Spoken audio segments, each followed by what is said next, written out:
Olá, sejam muito bem-vindos a mais um estudo promovido pelo Centro Espírita Bezerra de Menezes, o Apóstolo do Bem. Se você ainda não é inscrito em nosso canal, inscreva-se. E não esqueça de clicar no sininho de notificações para poder receber um lembrete todas as vezes que um vídeo for lançado. Se puder também, compartilhe este vídeo e todos os demais vídeos com seus amigos e familiares que possam se beneficiar dos estudos que têm sido feitos pela casa. Muito obrigado e que Jesus abençoe a todos. Quanta luz!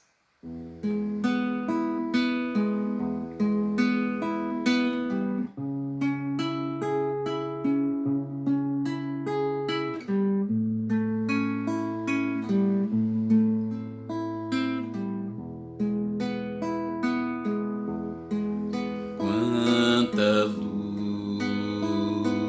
neste ambiente, descendo sobre nós, vibrando em nossa mente.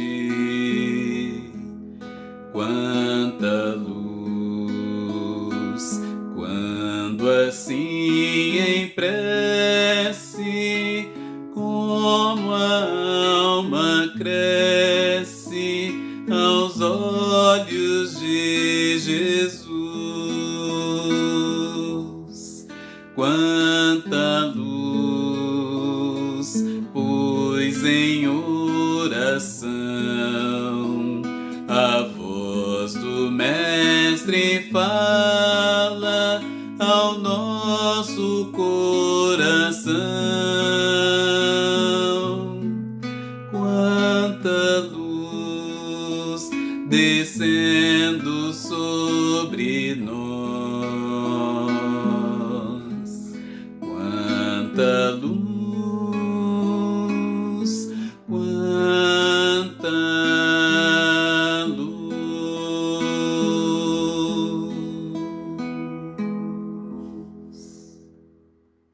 Senhor Jesus, queridos amigos espirituais, Dr. Bezerra de Menezes e sua equipe, nós agradecemos por mais esta oportunidade de estarmos reunidos em Teu nome para mais um estudo. Possamos elevar os nossos pensamentos, os nossos sentimentos, a fim de nos fazermos disponíveis e receptivos para os Teus ensinamentos, para o aprendizado, para possibilidades de crescimento espiritual.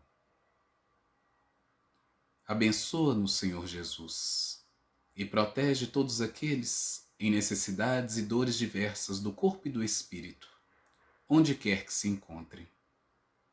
Muito obrigado por tudo e por todas as bênçãos que recebemos todos os dias. Se conosco, hoje, agora e sempre, que assim seja.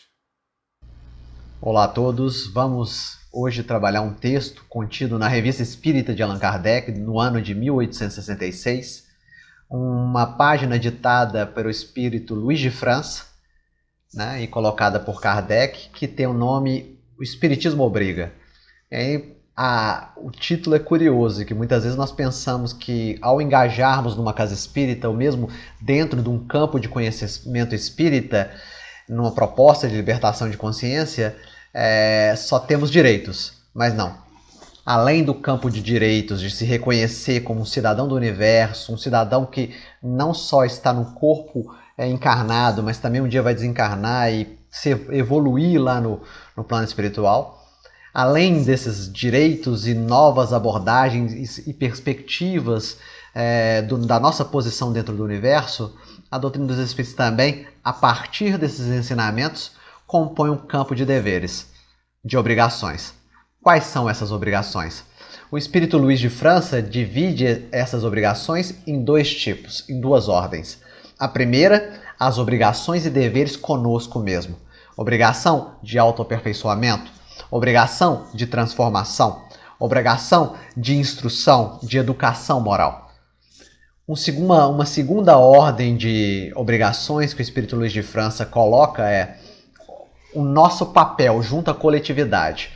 Porque muitas vezes, quando nós trabalhamos a doutrina dos espíritos, e principalmente um enfoque dado na doutrina dos espíritos dentro do Brasil, é do trabalho do ser que tenta se transformar internamente. E muitas vezes faz e participa das propostas da assistência social, mas não entra em contato, né, com esse processo de promoção humana. Muitas vezes só distribui a cesta básica. E a segunda ordem de obrigações trata dessa condição de ser exemplo para os outros, de ofertar caridade para os outros, não só a cesta básica, mas um gesto de carinho, de fraternidade, de amorosidade. Então, nessas duas ordens de deveres que o espírita tem no planeta Terra, nós precisamos nos trabalhar internamente para, num segundo momento, todo esse trabalho feito internamente possa se espraiar para aqueles que estão no nosso entorno, dentro de casa, junto ao nosso trabalho, dentro da sociedade. O espírita é um grande catalisador, um grande elemento de transformação dessa sociedade. A doutrina dos espíritos trabalha também esse aspecto, né?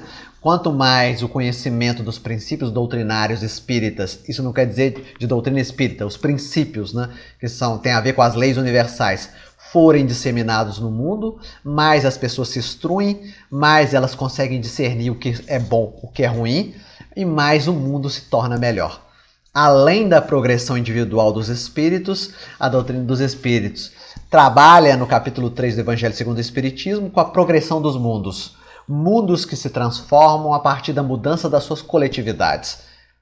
E é esses dois campos de obrigações que nós vamos trabalhar hoje.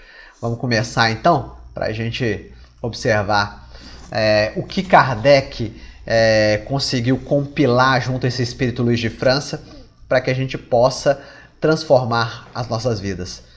E aí nós vamos fazer aquele para casa, né? O para casa é não só ver, observar e escutar uma palestra espírita, mas tentar tirar elementos que possam me auxiliar na minha caminhada evolucional. Não adianta se engajar nas frentes espíritas se não há prática de vida. A teoria tem que vir acompanhada com a prática de transformação. Porque aquele que nos observa de fora, e nós vamos ver isso na segunda ordem das obrigações, dos deveres do espírita, aquele que nos observa de fora nos avalia. Espírita há tantos anos e ainda faz isso? Ainda tem esse tipo de proposta? Então nós temos que, na nossa passagem pelo mundo, aprendendo sobre as virtudes, nos transformarmos em seres virtuosos. Porque quem está do nosso lado tem que nos observar e falar assim, vale a pena passar por um processo de autotransformação. E é esse o nosso recado, o nosso fruto dado para o mundo nesse linguajar do Evangelho de Jesus, que fala que a árvore que dá frutos, né? Árvores específicas dão frutos específicos. Tomara que nós nos tornemos árvores virtuosas, ofertando estímulos às outras criaturas de crescimento, de projeção evolucional e de transformação. Então nós vamos iniciar o Espiritismo Obriga, da Revista Espírita, de maio de 1866, é o trabalho de hoje.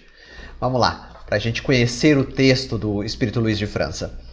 O Espiritismo como ciência moral. O Espiritismo é uma ciência essencialmente moral. Desde logo, os que se dizem seus adeptos não podem, sem cometer uma grave inconsequência, subtrair-se às obrigações que ele impõe. Então, quando eu adentro a casa espírita em busca de consolo, de amparo, muitas vezes em dores maiores, ou mesmo na perspectiva da instrução, de tentar conhecer mais o que seja uma vida após a morte, o processo reencarnatório, eu, nos primeiros momentos, como neófito, curioso, encantado pelos ensinamentos espíritas, me coloco mais como espectador. Mas num segundo momento, toda essa proposta, esse cabedal de conhecimentos que a doutrina espírita traz, nos exige a postura e aí o contributo do trabalho. E aí chegando ao plano, a esse processo agora na segunda fase dentro da casa espírita, como trabalhadores espíritas, já nos é cobrada uma postura diferenciada. E aí é interessante que dentro das casas espíritas nós temos um ditado, né? No primeiro momento a doutrina espírita entra dentro de nós, para depois que ela possa sair em frutos de trabalho, de amor, de caridade. E é essa a projeção individual que a gente tem que sempre manter na mente. Nós temos que ter bem planificado dentro de nós que o trabalho dentro da casa espírita é para a transformação do ser e consequente transformação da humanidade. É uma proposta de revolução.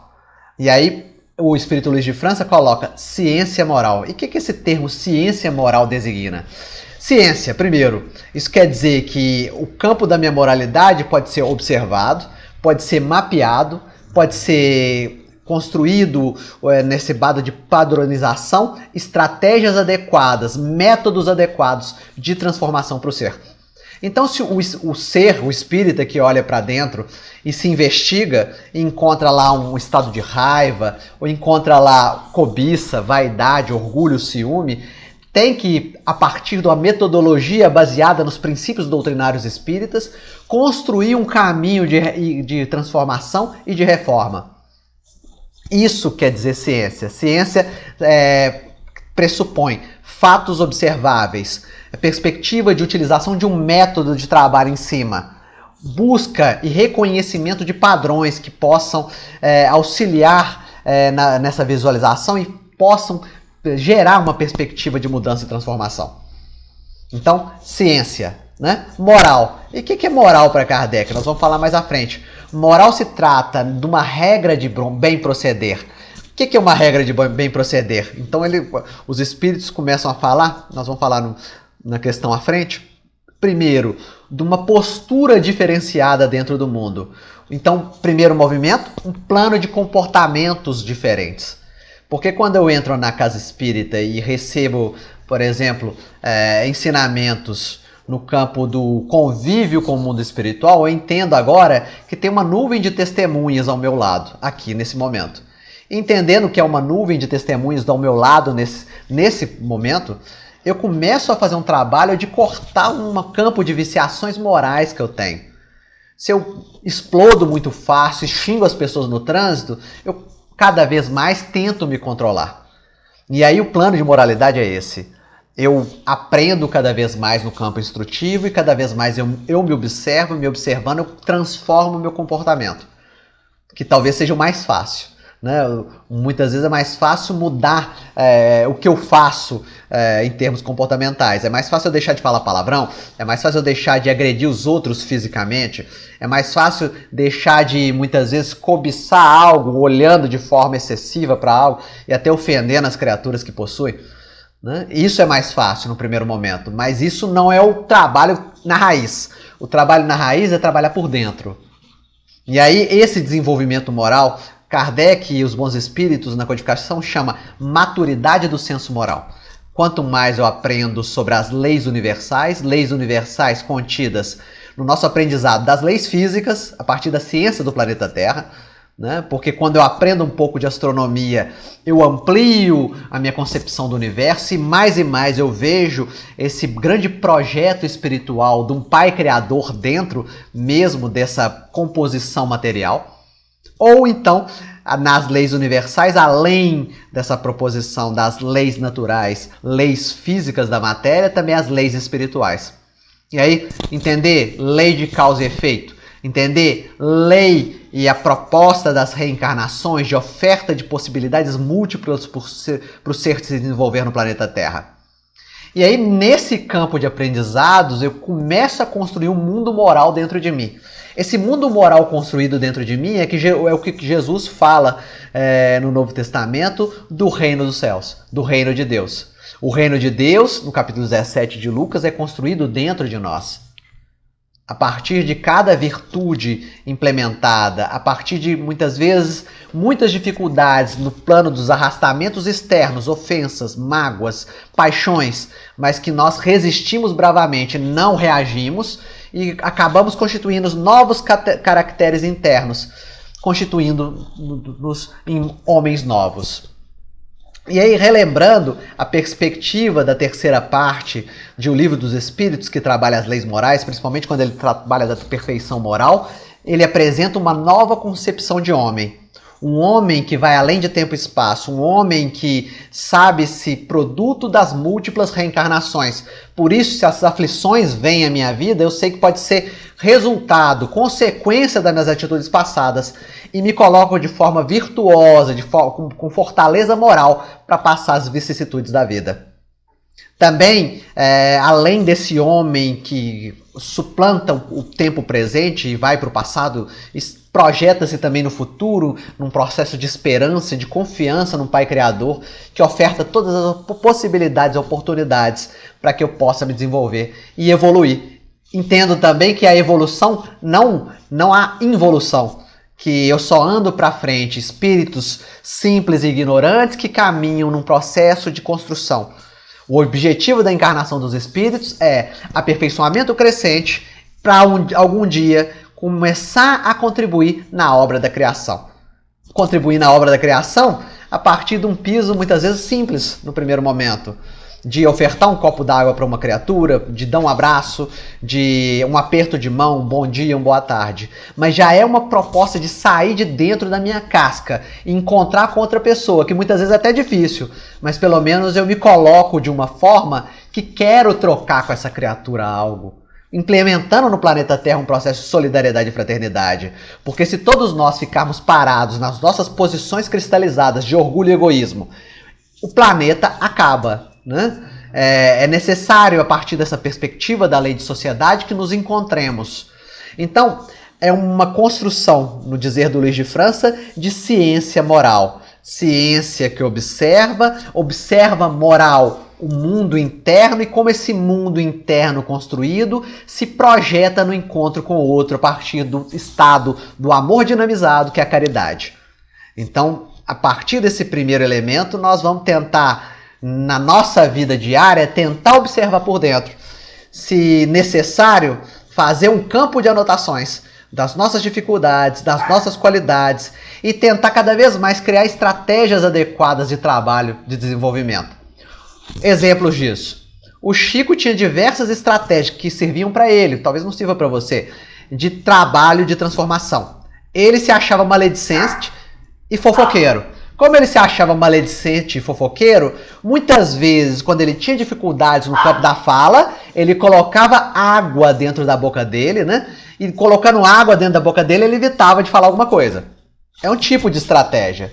Nós criamos estratégias. A pessoa que tem muita raiva, por exemplo, muitas vezes tem estratégia de sair para malhar, para sair para dar uma caminhada na rua, de sair para correr, fazer um exercício físico para desgastar energia. Ela entende que se ela continuar naquele movimento junto a outra criatura, ela vai agredir a outra criatura. E ela sai do ambiente, sai e vai dar uma passeada para ver se esfria a cabeça. Tem até no popular esse ditado, né? essa fala, né? Vê que se dá uma voltinha para esfriar a sua cabeça. Então é esse campo estratégico que a gente tem que criar para a nossa vida. E aí, muito útil a questão do diário espiritual, né? De ter um caderninho para você escrever o que está acontecendo com você. Para que você possa ter um padrão mesmo. Porque ciência envolve padrão. E como envolve padrão, não tem jeito de você reconhecer a raiva dentro de você hoje e daqui a um mês você reconhecer ela de novo. Você vai ter que reconhecer ela e nos pequenos padrões da vida, de comportamento, você vai ter que observar como essa raiva se expressa nas circunstâncias. Junto a que tipo de pessoa. E transformando isso no tempo. Então, que moral é essa? Que plano de moralidade é essa que a doutrina dos espíritos propõe para todos nós? Que definição se pode dar de moral? Da 629 do Livro dos Espíritos. A moral é a regra da boa conduta. Isso quer dizer externo, procedimentos externos, comportamento. E, portanto, da distinção entre o bem e o mal. Aí já prevê o meu trabalho interior. Como é que eu aprendo a distinguir bem e mal? Nesse movimento que nós estamos fazendo aqui agora, é um começo de processo. Campo da instrução, como diz o Espírito Emmanuel no livro Pensamento e Vida. Instrução tem a ver com o quê? Eu falo alguma coisa ou eu leio algo num livro, começo a assimilar a teoria, mas isso quer dizer que é teoria assimilada no campo intelectivo. No segundo momento, educação, segundo o Espírito Emmanuel, Pensamento e Vida, para Kardec, educação moral, a partir do aprendizado de diversos princípios de funcionamento do universo eu começo a me transformar internamente, trabalhando no dizer lá da codificação, meus caracteres internos. O que são caracteres? E aí nós vamos lembrar da teoria mesmo das virtudes e dos vícios, contida lá no Aristóteles, lá na Ética Nicômaco. Ele fala que as virtudes são disposições adquiridas para o bem. Então os vícios, ao contrário, disposições adquiridas para o mal. Como aconteceram essas construções? No tempo, nas múltiplas reencarnações. É aquela imagem construída na evangelização infantil do pai que tem um filho, o filho é muito mal criado e fala para ele um exercício. Cada malcriação que você fazer, cada proposta maldosa que você tiver no mundo, eu vou vou dar uma martelada numa tábua de madeira ou num prego. Depois de determinado tempo, a tábua de madeira está cheia de prego. A criança, vendo a tábua toda deformada por causa dos pregos, se sente mal. Se sentindo mal, se coloca à disposição do pai para um processo de transformação. E aí, a cada atitude boa, um prego é retirado. No final, há as marcas internas, mas já está sendo trabalhado por causa da retirada desses pregos. E é o mesmo no campo de construção de virtudes dentro de nós. Construções de virtudes que acontecem de forma difícil, no tempo, com muitas vezes em base de muita dor e sofrimento. Porque, imaginamos, vindo ao planeta Terra, tentando trabalhar uma virtude específica, tendo como piso de desenvolvimento um aspecto, um tema central. E aí, todos os envolvimentos do mundo é para te estimular, muitas vezes, no processo da prova, para entender e para que você possa conquistar isso internamente. É o que o Livro dos Espíritos fala quando diz que um ser que nasce num ambiente de muita maldade não é para se tornar mal, mas é que ele possa observar a maldade e, observando a maldade, possa se transformar. Porque se sente mal junto da maldade e não quer mais retornar aqueles aspectos. Então nós entendemos que esse plano de saturação também faz parte das leis universais e do trabalho evolucional do ser. Esse é o processo de extinção bem e mal. Quanto mais eu aprendo, aí eu falei da instrução, transformando em educação moral, trabalho nas minhas características internas, para, num terceiro momento, sair para fora em termos de exemplificação. Como também outra questão importante, também da distinção bem e mal, quanto mais eu aprendo o que é o bem, mais o meu livre-arbítrio se amplia e mais condições eu tenho de escolher as escolhas certas, mais adequadas e eficientes. Que a nossa questão evolutiva no planeta Terra é escolher a escolha mais adequada e eficiente. O problema é que, por causa dos nossos interesses pessoais, muitas vezes escolhemos a pior escolha possível. Porque nós gostamos desses padrões repetitivos do nosso passado espiritual, das viciações nas paixões, no campo da sexualidade, da alimentação, da falta de hábitos saudáveis. E mesmo da construção de relacionamentos difíceis, que nos machucam e geram um estado de perturbação e desequilíbrio em nós. E aí, discernimento bem e mal. Discernimento bem e mal, ampliação de livre-arbítrio, entrada não mais só num plano de verdade, como diz a doutrina espírita, o marco referencial da doutrina espírita no século XIX, mas entramos também num plano maior de responsabilidade, responsabilização pelos meus atos no planeta Terra. Responsabilidade é a habilidade que eu tenho de responder por meus atos. E aí, se eu faço uma escolha e me desenvolvo naquela escolha, eu pelo menos tenho a hombridade de admitir que aquele tipo de escolha foi feita e agora eu retorno tentando reparar o que foi feito. Então é essa construção de um campo de moralidade interno. Não é a moral dos moralistas, né? De regras definidas externamente, faça isso, faça aquilo, não faça aquilo, isso, não faça aquilo. Como diz lá no Antigo Testamento, no Decálogo Mosaico, né? Não. É já uma proposta espontânea interna de construção desse reino de Deus dentro de mim. Em que eu amo e aprendo a amar de forma espontânea. Em que eu começo a aprender sobre o perdão e mesmo apesar das minhas dificuldades, eu começo a construir um estado de perdão porque eu vejo que é melhor para mim isso. Se a gente for analisar a parábola do filho pródigo, quando ele chega ao ponto máximo de degradação moral, quase se alimentando com os porcos, o primeiro movimento dele é intelectivo. Na casa do meu pai eu tinha comida, eu tinha abrigo, o que eu estou fazendo aqui? Então, intelecto age, né? Ele começa a discernir e fala assim, eu estou num ambiente aqui, eu podia estar num ambiente melhor, é bobeira eu estar aqui. Aí ele projeta uma estratégia de trabalho. No primeiro momento estratégico de trabalho dessa programação que ele faz, é um programa muito vinculado ao interesse pessoal dele. Eu vou para lá porque lá eu vou ter comida, que eu vou ter abrigo. Não é por amor ao pai, mas é um primeiro movimento de desenvolvimento. Na hora que eu começo a subir e ascender essa montanha do progresso, eu começo a me aproximar do pai e me sentir bem na aproximação com o pai. Eu me sinto integrado ao universo, eu me sinto alegre, feliz, porque felicidade tem a ver com uma construção interior, com uma construção firme, perene, de vinculação à ordem superior, a esse grande Pai Criador que investe em nós. E aí, cada vez mais, eu vou construindo esse campo de moralidade verdadeira dentro de mim. Não a partir de regrinhas, mas na livre espontaneidade, na livre consciência, no livre-arbítrio de entender que agora é hora de mudar e de se transformar. Né? Funda-se na observação da lei de Deus. E a felicidade também é a mesma coisa, né? Discernimento bem e mal. O que é bem e o que é mal, segundo o Livro dos Espíritos, na 630? Bem é estar ajustado, adequado às leis divinas. Mal é estar fora desse padrão de leis divinas. Nós observamos a lei a partir do nosso piso espiritual. Então não é exigido de alguém infantil espiritualmente que exerça um padrão de leitura da lei como Jesus faz. Mas é exigido a nós um padrão do que nós já conhecemos. Por isso que quando eu entro na casa espírita e eu entendo um pouco mais sobre as leis universais, o padrão de exigência é maior. As obrigações comigo e com o meu próximo são maiores. Né? O homem se conduz bem quando faz tudo tendo em vista o bem e para o bem de todos, porque então observa a lei de Deus. Né? Como eu disse, observar o bem e trabalhar junto às leis de Deus, nessas duas dimensões, dentro de mim, deveres para comigo mesmo e os deveres que eu tenho com os outros no plano da caridade. Consequentemente, se eu me amo e começo a amar os outros, eu vou amar a divindade, o grande Pai Criador, que espera só que a gente se ajuste de forma equilibrada nesse planeta.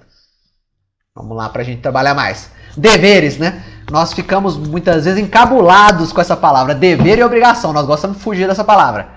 E a realidade é que todos nós viemos na nossa programação espiritual com um dever, com um projeto reencarnatório.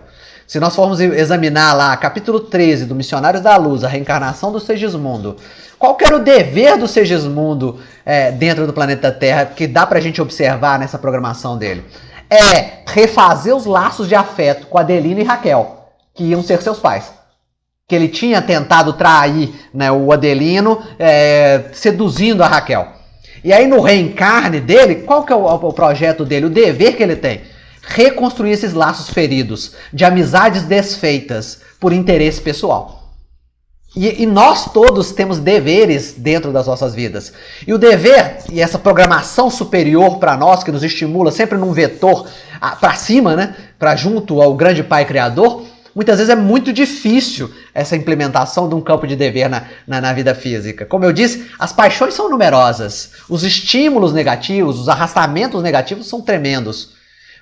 Hoje em dia, estímulos sociais a partir de televisão, de programas, de filmes, de séries, que nos estimulam, por exemplo, a ter um processo de hipersexualização, de visualizar no mundo terrestre só os relacionamentos em bases sexuais, homens que se relacionam com mulheres ou mulheres que se relacionam com homens, não entendendo que pode ter amizade entre homem e mulher. Nesse tipo de leitura primitiva, ainda entendendo que só pode existir entre sexos e gêneros distintos uma leitura no campo da sexualidade. E aí nós vamos tentar reler esse campo, né? Tentando implementar os nossos deveres dentro do mundo. E aí o Espírito Lázaro diz, o dever é a obrigação moral da criatura, primeiro para consigo mesmo, né? Primeiro comigo mesmo. Ama, em primeiro lugar, a si mesmo. Que só aquele que aprende a se amar começa a aprender a amar o outro. Porque quem não se ama não ama ninguém. Porque ele não entende nem o que seja a dinâmica do amor. E aí eu aprendo a me amar. Aprendendo a me amar, eu me projeto no encontro com o outro. E aí no projeto, no encontro com o outro, o amor é renúncia. O amor é muitas vezes engolir sapo. O amor é muitas vezes receber ofensas do ser amado. Mas aí, no dizer do Samson, amai bastante para serdes amados. Quanto mais eu amo, no primeiro momento pode ter dificuldade, mas depois o amor vem em retorno, porque eu invisto nas criaturas. E aí eu estou fazendo a mesma proposição do grande mestre Jesus no planeta Terra. Eu estou investindo em todo mundo e não estou vendo ninguém com olhar de criminoso. Porque no dizer lá do Emmanuel para o Chico, o criminoso é aquele que se encontra descoberto, dando a entender que todos nós no planeta Terra temos um aspecto de criminalidade. Só que aqueles que foram presos foram pegos em flagrante. Enquanto nós fazemos as nossas pequenas crimes, as nossas pequenas iniquidades no nosso dia a dia. Muitas vezes matando a alegria do nosso próximo, matando a esperança, né? Defraudando o outro, traindo o outro. Então é uma perspectiva do dever muitas vezes difícil, porque os estímulos do passado vêm gritando dentro de nós e há uma programática superior que tem que ser alcançada. Primeiro e em seguida para com os outros. Na ordem dos sentimentos, o dever é muito difícil de cumprir-se. As paixões que nos estimulam às quedas, por se acharem em antagonismo com as seduções do interesse e do coração. É que nem projeto, tá chegando no final do ano, é que nem projeto de ano novo. No próximo ano eu vou fazer dieta, vou fazer um exercício físico. É esse tipo de projeção. Um dever que eu implemento, eu coloco um projeto, um programa de transformação. Só que todo mundo conhece as dificuldades da implementação disso na prática. Porque muitas vezes quando nós projetamos esses estados ideais de desenvolvimento, ou esses pontos de desenvolvimento, como fazer um exercício, ou fazer uma dieta, é porque nós temos muita dificuldade de lidar com isso. E muitas vezes criamos, na passagem do ano velho para o ano novo, propostas impossíveis de serem seguidas. A dica nessa programação de ano novo, de transformação para o próximo ano é: construa metas que sejam atingíveis. Não construir coisas megalomaníacas, mas metas atingíveis. Que aí, o objetivo estando próximo, cada vez mais que eu atinjo um objetivo, eu já programo outro e vou me desenvolvendo dia a dia, passo a passo, mês a mês. Na ordem dos sentimentos, o dever é muito difícil de cumprir-se, por se achar em antagonismo com as seduções do interesse e do coração. Interesse pessoal, essa grande pedra de queda das criaturas. Suas vitórias não têm testemunhas e suas derrotas não estão sujeitas à repressão. O dever íntimo do homem fica entregue ao seu livre-arbítrio. Né? Mais que o livre-arbítrio, também livre consciência, livre pensamento. Porque a raiz dessas nossas posições no mundo começa nesse nosso mundo íntimo, nos desejos incontidos, né? Nessa construção milenária de estímulos que o Emmanuel fala que esse fundo viciado e perverso que é estimulado pelas concupiscências do mundo. O dever íntimo do homem fica entregue ao seu livre-arbítrio. O aguilhão da consciência, nós temos essa centelha divina dentro de nós, nos estimulando, né? Porque nós somos filhos desse grande Pai Criador. Como filhos desse grande Pai Criador, temos como proposição o desvelamento, o entendimento das leis universais e nos enquadrarmos dentro dessas leis. Mas como herdeiros do Pai Criador, temos toda e total condição de desenvolvimento e progresso. E o aguilhão da consciência nos adverte quando nós estamos passando a perna no nosso processo espiritual, na nossa projeção individual. Guardião da probidade interior, o adverte e sustenta. É aquela imagem dos desenhos animados, né, do grilo falante.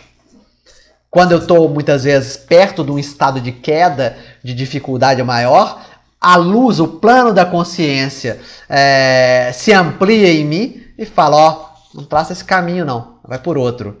Aqui é um plano de dificuldades. O que é isso? Muitas vezes uma fala de um amigo espiritual que está perto de nós e gosta de nós, mas ao mesmo tempo também pode ser uma projeção mesmo de imersão no plano consciente dessa programação espiritual que nós fizemos lá no plano maior. Ou mesmo também uma conversa que nós tivemos no mundo espiritual com um espírito amigo sobre essa programação durante o nosso sono físico. Então é difícil seguir os nossos deveres, mas necessário. Por isso a fala do Emmanuel com Chico. Disciplina, disciplina, disciplina. Se transformar e se construir a cada dia, a cada segundo. Entender que essa passagem pelo planeta Terra é uma grande luta, uma grande batalha. E nós somos guerreiros espirituais. E entender tudo que se constrói na vida como grandes exercícios espirituais. Eu falando aqui agora é um exercício espiritual. Quem está ouvindo é um exercício espiritual. Eu junto à minha família, exercício espiritual. Tentando construir em mim algo diferente. Um homem novo, um homem transformado. Um homem de um planeta regenerado, não de um planeta ainda primitivo e colocado num campo de dificuldades e perturbações. Então, as obrigações individuais, os deveres consigo mesmo, né? Eu comigo mesmo. Muitas vezes as pessoas confundem essa proposta de amor a si mesmo com um plano de egolatria. Não. O amor a si mesmo é aquele ser que se olha e se aceita da forma como é. Também sem autoindulgência, sem passar a mão na sua cabeça, mas também com um grau de exigência que se permite trabalhar o mundo e trabalhar um plano de transformação. A primeira concerne ao indivíduo que, ajudado pelas claridades intelectuais que a doutrina espalha, pode compreender melhor o valor de cada um de seus atos. Então, talvez no primeiro movimento, aprendendo e se instruindo dos princípios doutrinários espíritas, eu comece a observar o meu comportamento na vida. Se eu chego em casa, xingo alguém, se eu acordo de manhã e sou mal educado com as pessoas, se eu saio na rua e não consigo ter um olhar de carinho para aqueles que estão em dificuldade, porque se a gente andar na rua a gente vai ver diversas pessoas pedindo no estado de carestia, tanto material quanto de moral. E aí o que eu oferto para essas pessoas que eu cruzo o olhar na rua? O olhar carinhoso tem um poder transformador. Muitas vezes essas pessoas que não se sentem acolhidas, e quem já fez esse exercício se sentiu recompensado com ele. Pessoas que muitas vezes te pedem um dinheiro e você não tem, mas se você oferta o carinho do momento, ela até te agradece, falando que, apesar de você não ter dinheiro, só do gesto carinhoso de me atender e estar aqui comigo agora, presente, já me alimentou espiritualmente. Então a nossa perspectiva de mudança tem que ser nos pequenos atos da vida. Tentar reparar em tudo, ver os sinais que a vida nos traz. Então, primeiro momento, analisa o seu comportamento. Observa como você é. Você é mal educado? Você é grosseiro de vez em quando? Tenta entender com que tipo de pessoa você é mal educado, em que tipo de situação você é mal educado, para tentar prever isso antes de acontecer e cada vez mais tentar se transformar.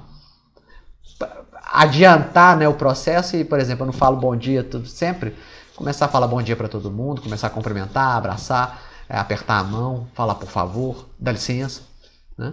E aí nós vamos nos constituindo como seres diferenciados. Pelas claridades que a doutrina espalha, pode compreender melhor o valor de cada um dos seus atos, sondar melhor todos os refolhos de sua consciência, além do plano do comportamento, do plano externo, também tentar olhar para dentro um pouquinho. Porque nessa rotina diária e na valorização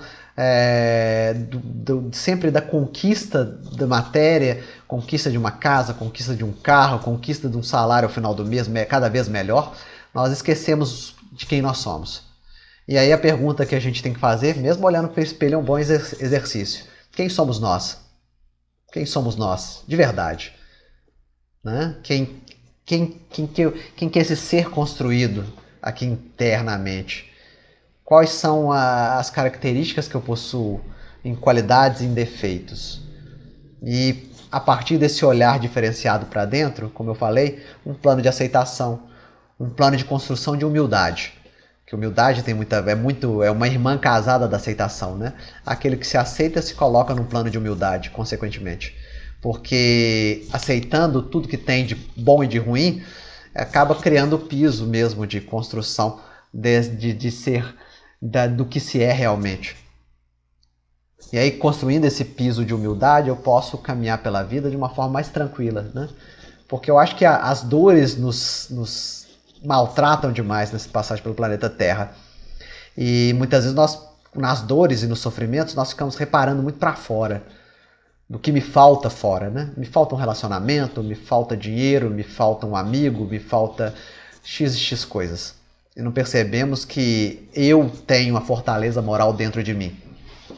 E eu mesmo no convívio, no relacionamento, que muitas vezes as pessoas têm muita dificuldade com a solidão, também convivo com seres desencarnados que investem em mim e me amam e estão do meu lado aqui agora. É isso que a gente tem que começar a compreender melhor, né? sonda melhor os refolhos de sua consciência, desses padrões internos, aprecia melhor a infinita bondade de Deus. O Luiz de Francis foi sábio nessa fala, né? Ele fala de lidar melhor com o externo, isso quer dizer, olhando melhor para os outros e para as circunstâncias. Ele fala melhor lidar com o interno, né? A plano da consciência. E ele fala apreciar melhor essas leis universais, e aí o nosso relacionamento com a divindade. Essa nossa construção em conjunto com o grande Pai Criador. Dessa adequação. Então, obrigação individual, os deveres consigo mesmo e como os ensinamentos dentro da casa espírita exigem e impõem um campo de deveres mais ampliado para o ser que trabalha dentro da Terra.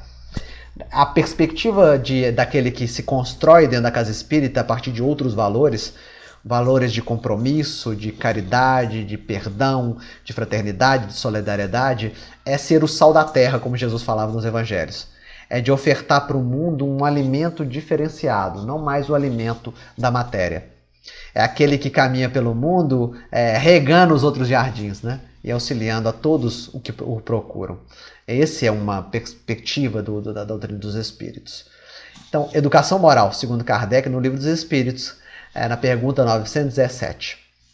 A educação convenientemente entendida, isso quer dizer, nós não entendemos a educação da forma apropriada como ela deve ser entendida, nós entendemos ainda a educação só no processo da instrução, decorar as coisas, decorar informações, decorar fatos, decorar eventos, e nós não entendemos que toda instrução e todo o campo mesmo de informação ingerido por nós tem que ser metabolizado e transformado em educação, em uma proposta de prática.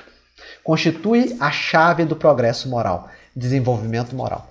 Quando se conhecer a arte de manejar os caracteres, como se conhece a de manejar as inteligências, e aí outra perspectiva também. Nós, no nosso trabalho, ou na nossa posição de pais, de amigos, muitas vezes nós estimulamos demais as outras pessoas a passar por um processo de instrução, de cultivo da inteligência.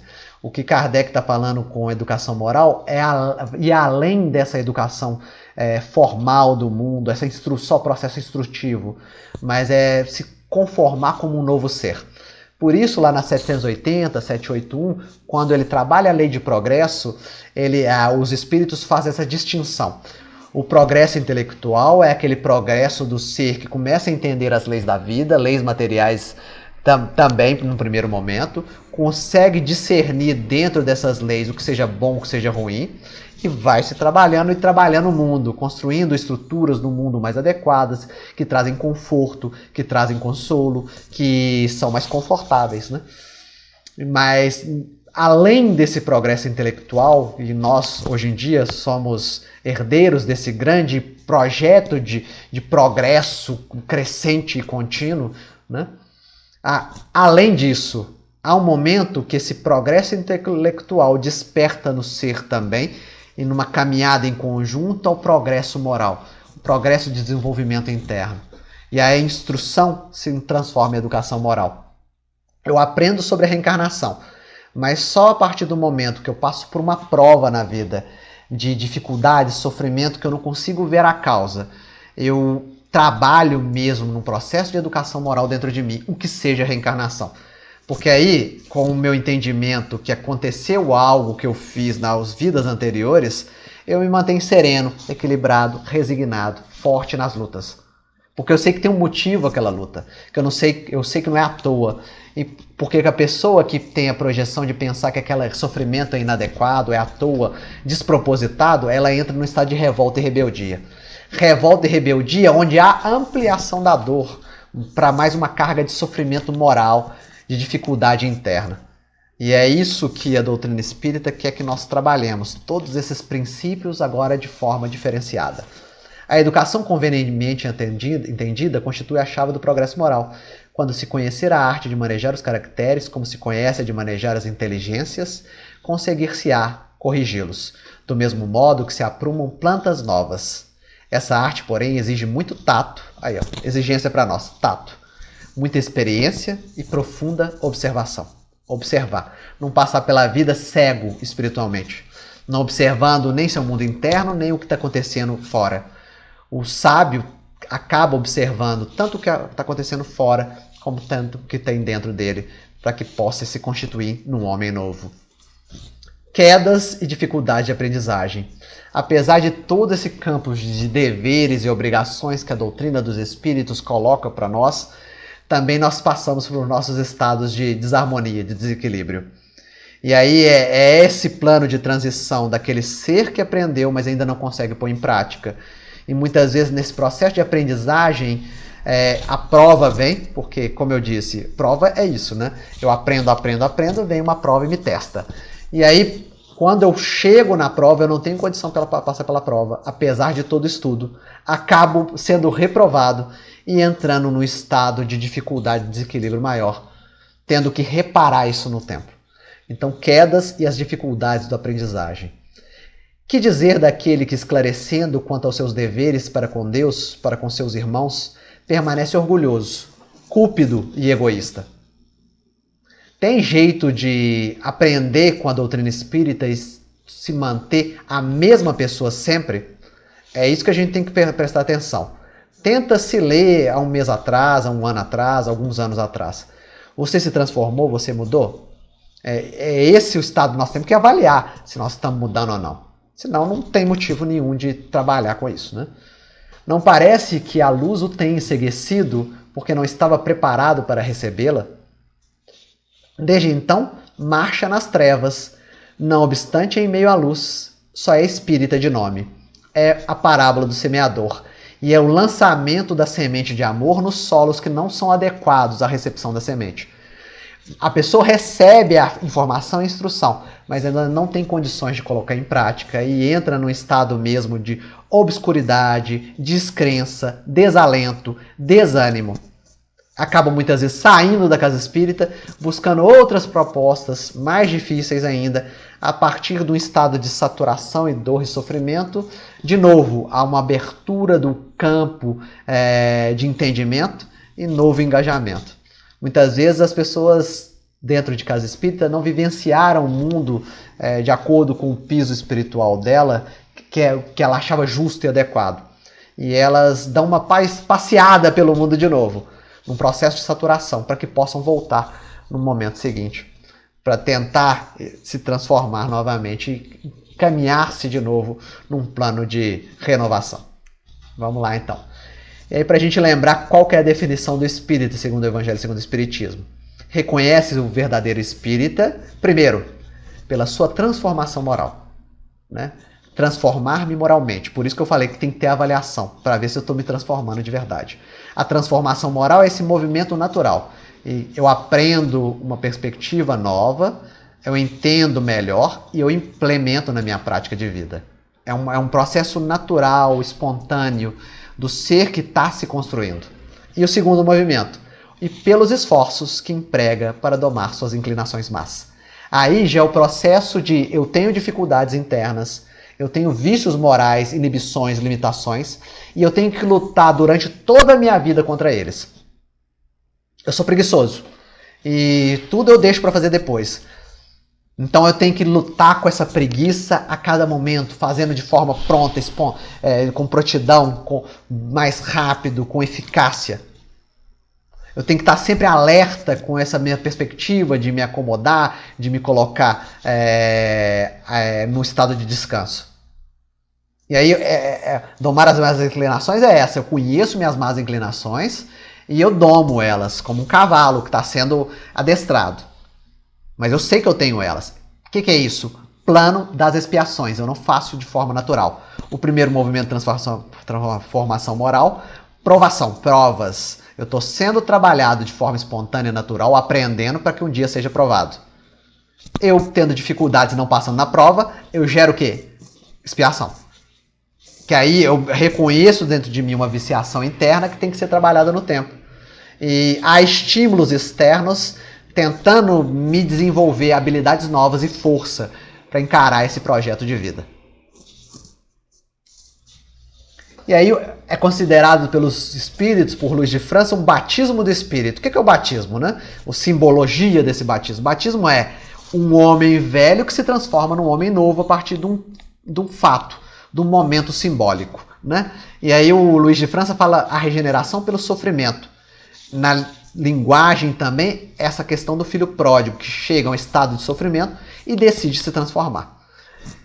Esses pobres retardatários, regenerados pelo sofrimento, esclarecidos por essa luz interior, que se pode chamar o batismo do Espírito, velarão com cuidado sobre si mesmos, porque depois da queda, do arrependimento, da expiação e da reparação, eles já estão atentos com esse plano de dificuldades. E nessa atenção, nessa prudência e vigilância, se tornam servos do Senhor, de acordo com a parábola, o servo vigilante, que está sempre com lombos cingidos para receber o Senhor a qualquer momento. Velarão com cuidado sobre si mesmos, né? Tomarão cuidado com esse campo seu interno, isto é, sobre os movimentos de seu coração e o emprego de suas faculdades para os dirigir conforme as leis de justiça e de fraternidade, na construção de um mundo melhor. A segundo campo de deveres e obrigações, depois que o ser começa a se trabalhar de forma intensa internamente, faz um processo de autodescobrimento, já entra num processo de reforma interior, já entende que tem qualidades e defeitos, mas tenta ajustar um plano de vida de caminhada contínua de aperfeiçoamento, é obrigação dele também ser exemplo para os outros. Eu me santifico internamente e, santificando internamente, eu espraio isso para o meu entorno, em termos de exemplificação, em termos de caridade que é feita na construção de um mundo melhor.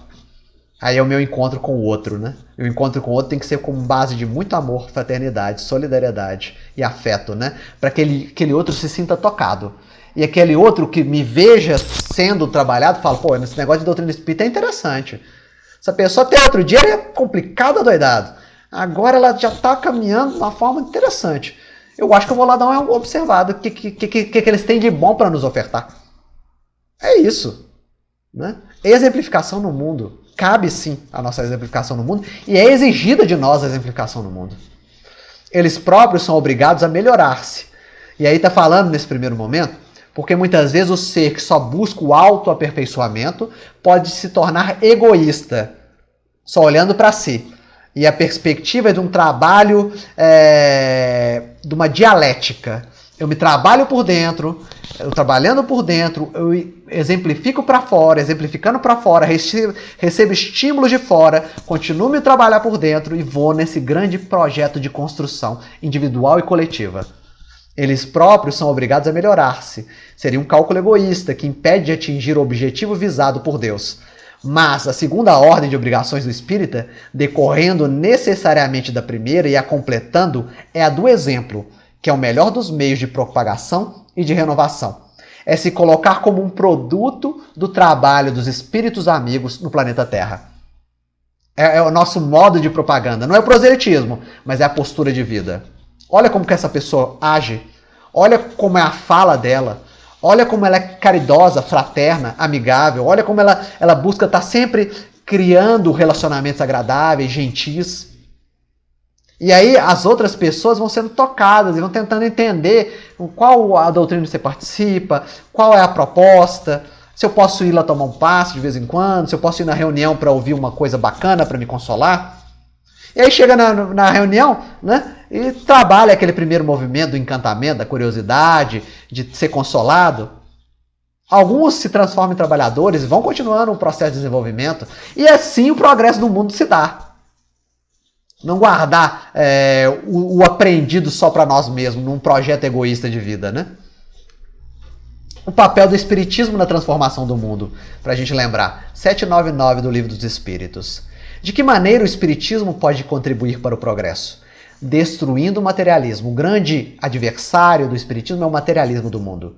É observar a vida como se existisse matéria. É tocar no material, no palpável, entender que só existe essa construção. E não entender que há algo além do campo da matéria. Há seres espirituais que constituem tanto encarnados como desencarnados. Há uma projeção de evolução no tempo que cada vez mais a matéria se torna mais diáfana e cada vez mais um espírito que se desenvolve participa dessas construções no campo material cada vez de uma forma mais sutil. E o materialismo é o grande adversário da doutrina dos espíritos. que é uma das chagas da sociedade, né? O materialismo gera orgulho em excesso, egoísmo, gera vaidade, cobiça, todas as viciações morais têm uma base no materialismo. Ela faz os homens compreenderem onde está o seu verdadeiro interesse, na vida futura, no mundo espiritual. Nós começamos a entender que o verdadeiro mundo nosso, o nosso mundo de origem, é o mundo do espírito. Não é o mundo dessa impermanência do planeta Terra, onde há dores, sofrimentos, morte, decadência. Mas o mundo do espírito, do permanente, um contato com os espíritos superiores, num plano de aprendizado, de construções novas. A vida futura, não estando mais velada pela dúvida, né? Não é mais, na hora que você desencarnar, vai para o céu, para o inferno. Se você foi bom, vai para o céu. Se for mal, vai para o inferno. Não. Continuam sendo construções internas, né? Continuam sendo construções de virtudes ou vícios. Vai delegar mesmo minha destinação. Mas agora é uma construção interna. Não mais num ambiente localizado onde você fica para sempre. Mas na construção em múltiplas vidas, em múltiplos tempos, internamente. Porque dependendo do ambiente, se você estiver num ambiente complicado, mas estiver resolvido, você está bem também. E feliz, tranquilo. O homem compreenderá melhor que pode assegurar o seu futuro através do presente. O trabalho na minha vida presente constitui uma transformação para que, após a minha morte, eu esteja num local bom de aprendizado e de amor. Destruindo os preconceitos de seita, de casta e de cor. A reencarnação faz isso, né? Eu nasço em gêneros diferentes, eu nasço em etnias diferentes a cada existência que eu passo pelo planeta Terra. Ele ensina aos homens a grande solidariedade que deve os unir como irmãos. É a proposta da doutrina dos espíritos dentro do planeta Terra. O homem no mundo também. E aí? Mas nessa proposição, como eu devo me comportar dentro do mundo e como eu posso entrar no estado de aperfeiçoamento me utilizando do mundo, mas sem estar escravizado ao mundo. Que a doutrina dos espíritos também não traz uma mensagem de o mundo é perverso. Não. A doutrina dos espíritos fala assim, esteja no mundo, se utilizando do plano da matéria e se desenvolvendo espiritualmente. Utilize do plano da matéria de forma equilibrada e adequada. Não se apegue à materialidade, né? Se constitui detentor da matéria num estado de transitoriedade e construa o seu mundo interno a partir da manipulação e na instrumentalização dessa matéria. A perfeição está toda, como disse o Cristo, na prática da caridade absoluta. Mas os deveres da caridade se estendem a todas as posições sociais, desde o menor até o maior, né? Então, perspectiva da caridade, do amor de encontro ao outro, no desapego no doar-se ao outro. Não é o só benevolência que eu dou para o outro e muitas vezes até espero um retorno. A caridade tem a ver doar-se, dar para o outro e ao mesmo tempo dar desapegadamente. Dar porque gosta de dar, gosta de amar, né? O homem que vivesse isolado não teria nenhuma caridade, perspectiva de convívio social. Convívio social com os difíceis também, viu? Não é só com a gente fácil, não. Aliás, a perspectiva de construção de amor dentro de nós tem a ver com lidar com pessoas difíceis de uma forma adequada. E cada vez construindo um piso de relacionamento mais ajustado. O homem que vivesse isolado não teria nenhuma caridade a praticar. Somente no contato com seus semelhantes, nas lutas mais penosas, é que ele encontra a ocasião de praticá-la. Aquele, pois, que se isola, priva-se voluntariamente do meio mais poderoso de aperfeiçoar-se. Não tendo de pensar senão em si, sua vida é de um egoísta. Necessidade da vida social, necessidade de estar com o outro, de trocar com o outro, trocar habilidades, trocar faculdades, aprender com o outro e ofertar aprendizado para o outro também. Dar amor e receber amor. Não fugir do mundo, né? Estar dentro do mundo sem ser possuído pelo mundo. Essa é a perspectiva da doutrina dos espíritos. Então nós somos seres em construção, um grande processo de construção a partir dessas perspectivas. Esforço, vontade e perseverança. É muito difícil a vossa pobre natureza corporal despojar-se de suas imperfeições para revestir um homem novo, isto é, o homem que vive segundo os princípios de justiça e de harmonia determinados por Deus. Não obstante, com esforços perseverantes, lá chegareis, porque as obrigações impostas à consciência, quando estiver suficientemente esclarecida, têm mais força do que jamais terão as leis humanas, baseadas no constrangimento de um obscurantismo religioso que não suporta o exame. Falando dos regramentos externos, muitas vezes não surtem efeito no plano de transformação de um ser humano no planeta Terra. que o plano das convicções internas, esse sim, move a criatura a outros estados de evolução. Quando eu entendo que eu tenho que melhorar e me transformar para estar mais equilibrado, saudável, no estado de harmonia dentro do mundo, eu trabalho para isso. Então, o primeiro passo, querer, né? Eu quero me transformar. O segundo, trabalho de transformação.